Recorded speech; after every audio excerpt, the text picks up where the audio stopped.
celebration, wedding, birthday, anniversary, a proud moment, an achievement of some kind, a graduation, a reward, a funny story, an embarrassing one, a scary one, a near miss, a first kiss, a lost life, a birth, a death, a trauma, a tragedy. I have a story, and it starts like this. When I turned 40, I was living in London, and I started to become concerned about those worries that surround the milestone birthdays. You know, the ones ending in a 0. 30, 40, 50, 60. Society tells us that we need to look back at that time to reflect and to adjust accordingly. Have I made enough money? Have I had enough success? Have I lost enough weight? Have I gained enough friends? Am I fulfilled enough? Am I happy enough? Am I enough? That was some really backward thinking, and at that time I really wanted to look to the future. So in order to preempt that, I did what any good Brit would do, and I had a tea party.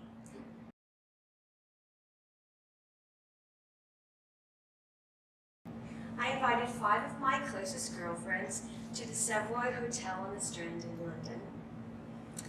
And we had a harvest plain while we ate tiny finger sandwiches with salmon and watercress and thinly sliced cucumber, all served on one of those tiered trays. We had decadent French pastries and little cakes with fruit topping, Devonshire clotted cream with freshly baked scones, and chocolates made by their in-house chocolatiers.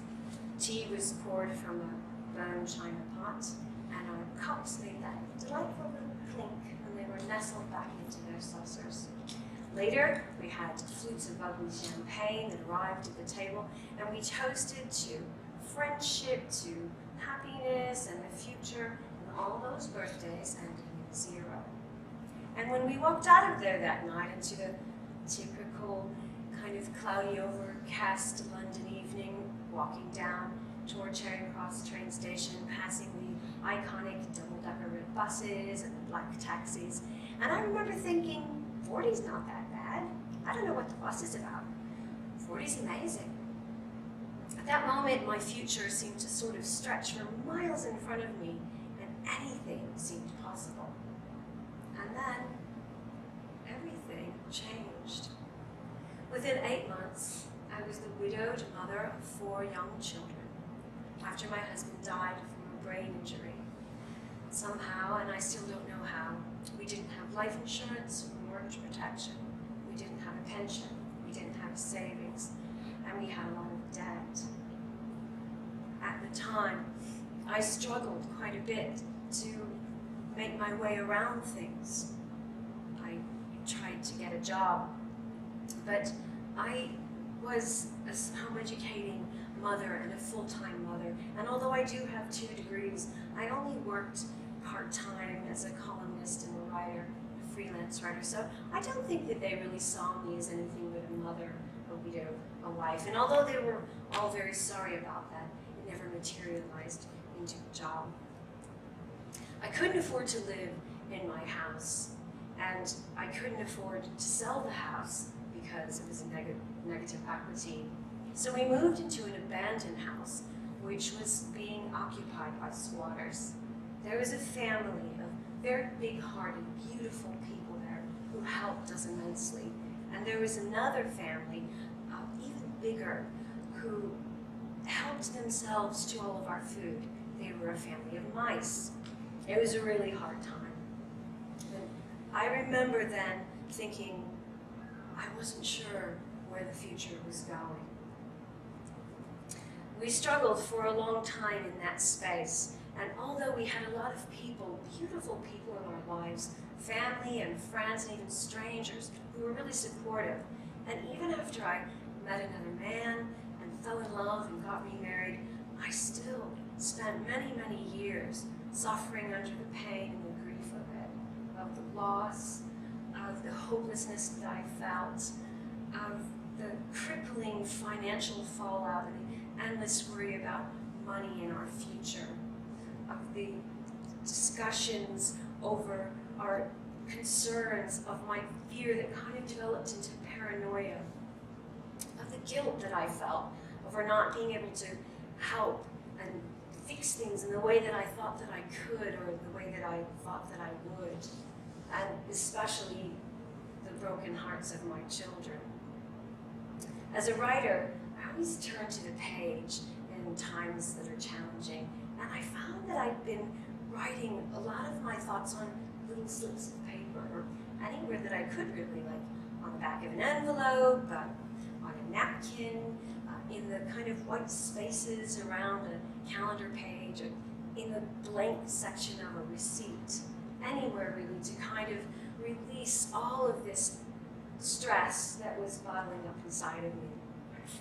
After 11 years and a lot of water under the bridge, I gathered up all the little bits of paper that I could find and all of the courage that I could muster, and I wrote a book about it called Fib Time.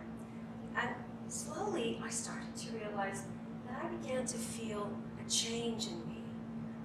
I discovered that I had peeled back the layers and found a little golden nugget of something beautiful. A shinier, brighter, kind of lighter me. A me who had discovered through the writing process that his death had actually been my rebirth. But I also learned that I don't learn lessons very quickly. So I didn't actually notice this right away. It was unfamiliar to me, and I guess I was more comfortable living in that other space. Nevertheless, I began to worry about these things in a different way. I felt that, the sun was shining in a brighter way. So life moved on from there, and slowly I began to think about and wonder about the effect that writing had on me and possibly had on other people. I found that my memory perspective and what I thought about past events and my thoughts about myself and other people were different when I wrote about them versus when I just talked about them or even thought about them. Writing forces us in a way to go stop at various sort of intervals and hit the pause button and think through how it is that we might be able to uncover a hidden theme that wasn't there before. We all have those stories that loop through our minds in our everyday lives. We tend to think about them when we're alone with our thoughts, when we're driving or when we're sitting at a traffic light, when we're in the shower or we're trying to fall asleep at night. And these stories sometimes tend to focus on singular emotions like shame or blame or fear or regret or anger. But as we hit the pause button, it helps us to sort of uncover these things. And this is life writing. Now, life writing is actually just the recording of memories, of true stories, of events and feelings about our lives. It comes in the form of a memoir, biography, an autobiography, a letter, an email, even social media, a blog post or a Facebook post is often just a little snippet of life writing. I had the most amazing pancakes this morning.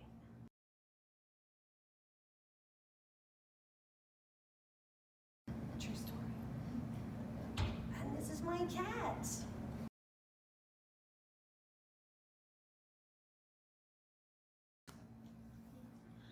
That's life writing. That is writing about your life. We do it every day now. Life writing also has some central themes to it. So why do we do it? There's journaling. There's diary writing. The Diary of Anne Frank is a remarkable, valuable, historical piece of life writing. Lots of people journal. Why do we journal? We journal for clarity, so that we can get a better understanding about something. We journal for posterity so that we can remember and record things. Or for fun, so you can get some better writing skills or storytelling skills. Or for cathartic venting. Now this is a really important one. We write for reasons so that we can say whatever it is that we want to say and not hurt the person that we don't want them to know that we feel that way.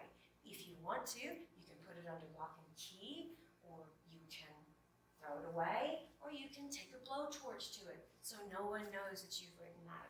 But it's important to be able to just say what you want to say in a safe place. And your journal is a pretty safe place, unless you leave it out on the table. We journal for so many reasons. It's important that we have that place so that we can get a hold of it. There's also for sharing, for passing on wisdom and life lessons maybe to our children, to help our families better understand their history or our version of it. And most importantly, we journal for ourselves, to get a better understanding of ourselves. I learned a lot through the writing of my book that surprised me, that shocked me, that delighted me. Now, another form of life writing is gratitude writing.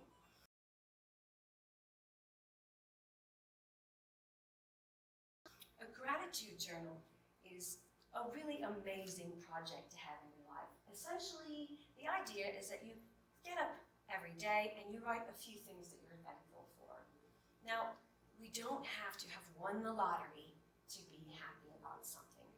You can be grateful that the sun is shining, that it's raining, that you have friends and family in your life to share your ups and downs with, that you were able to help somebody, that you have heating and hot water.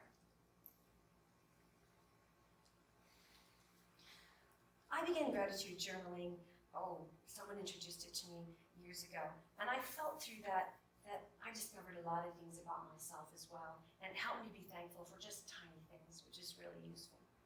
So, what is it that happens to us? What are the effects that we have when we life write, when we're journaling and writing? There are a lot of things. There are vast improvements in your mood and your well-being and even your physical health through journaling. Studies have shown that just 1 hour of writing about a distressing event reduced the stress levels in the writers. Studies have also shown that in the journaling studies, they have shown people who were able to reduce their stress levels, reduce their depression and anxiety levels.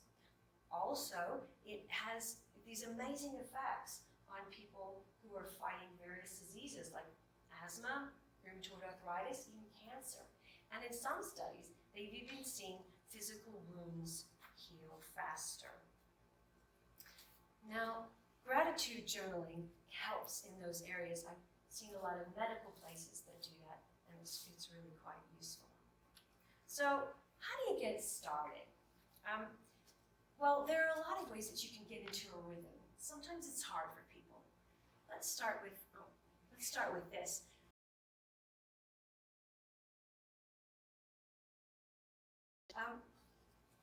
I'll say this. One of the greatest advantages that I had when I was life writing was I discovered that it freed up something inside of me. And I found that there was the space around my heart that was crammed with so many things that I didn't have any room for anything else. It's kind of like having an overstuffed closet.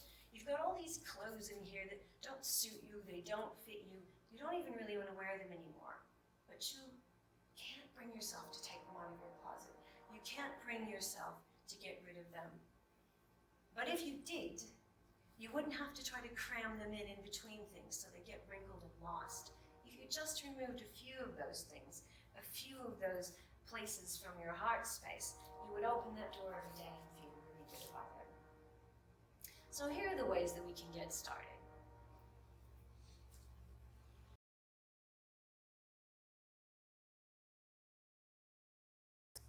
Try writing at the same time each day.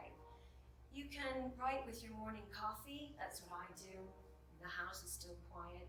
Or maybe right before bed, or another time of day that kind of suits you properly.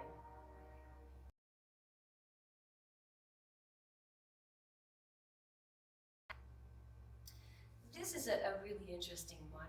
If you set a timer for like 10 minutes or 15 minutes or 30 seconds, if that's all you can do, and then you can kind of build on from there. So you just know you're going to do as much as you can, and then you might move on.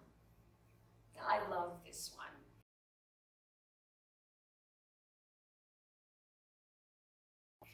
First of all, we have Spellcheck. So let's not freak out about spelling anymore.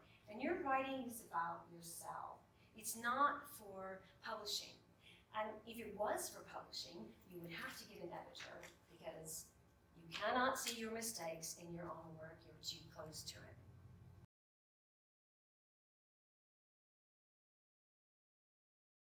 Now, I did say write on little tiny slips of paper. Maybe that isn't the most productive way. Also, you never find those slips of paper again. But I would suggest carrying a notebook around. Put it in your glove box or your rucksack or your handbag. So when the spirit moves you, you can write it down. Because I promise you, you won't remember it later, even though you think you will. Well, I didn't.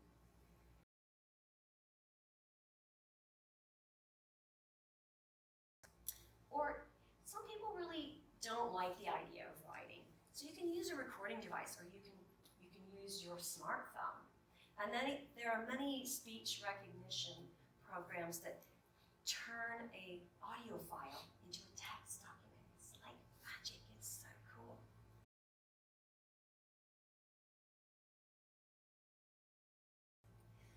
Find a writing group. Now, there are writing groups and writing workshops all over the place. It's really helpful to get amongst other writers. And one of the best ways that you can learn about how to write about yourself or write about your own stories is to actually listen to and read other people's stories. I learned so much about myself through the writing process that is my wish for you. I challenge you to challenge yourself to explore your memories, your history, your stories. Get yourself a journal or a laptop, sit at your desktop, or do something really retro and get a pen and paper. Studies have actually shown that handwriting, especially cursive writing, activates parts of the brain that are connected with short and long-term memory. So I say, start writing or continue writing if you already are, because you never know what you might learn about yourself.